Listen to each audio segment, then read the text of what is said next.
Ranger fans. I'm Bryan Montgomery, joined today by head coach Chris Hill. The Rangers heading into another week of action after opening the season with a big win at the Cowtown Classic against Harker Heights. Coach, a lot to talk about looking at that first game, but the first thing that jumped off the paper was just a lot of diversification among the team. You saw a lot of things happen from behind the arc. You saw a lot of good things down low in the post. Just your general thoughts on that matchup and how the team played. I thought we read the defense really well. I thought we took what they gave us. I thought Keegan was an animal. I mean, he really just attacked, and made them deal with him, to be honest with you. He drew a lot of fouls, got us into the bonus. We shot the ball well.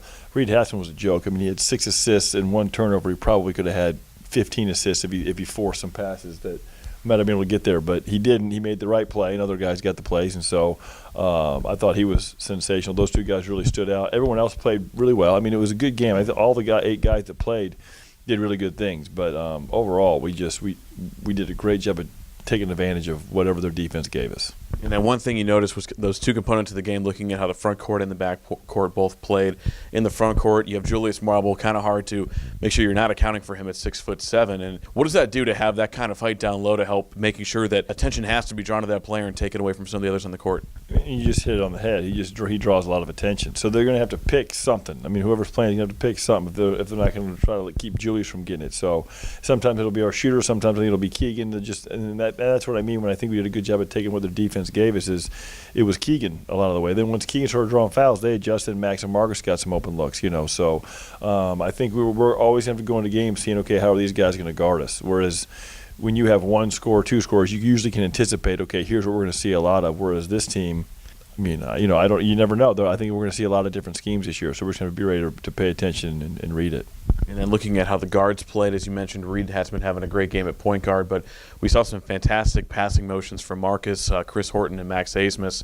A lot of cross-court passes, finding the open man, a lot of easy threes with space. And, again, something that's happening that early in the season is great to see because of the fact that's almost something you see from teams not developing until the middle point of the year, and to see it in the first game must have been really great to see. Yeah, it was fun. They have a good chemistry. They play well together. That core group of guys that were – a lot of them were on varsity last year, but I think even Chris Horton and Julius have flowed pretty seamlessly right into it. And Joey Preboy, even, who didn't get to play a lot last year, when you couldn't, there was no drop off. I thought last night for the most part on the offensive side of the ball, which is not last night, Friday, which is really the goal. When you're doing your rotation, so.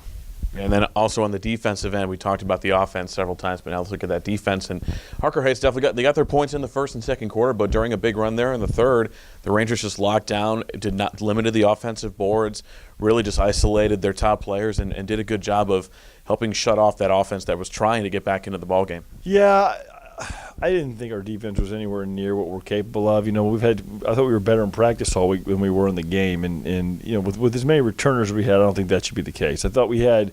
You're right. The third quarter we had a good run, but it was also, you noticed the guy that was doing all their scoring hurt his knee, and he went out for about 2 minutes. And we did a good job of gaining the momentum when he went out, but at the same time, I thought we should have been able to handle a lot of the things they did better. I think that was the one big area for improvement, in my opinion. And hopefully we see a little bit of a different effort on the defensive side tonight.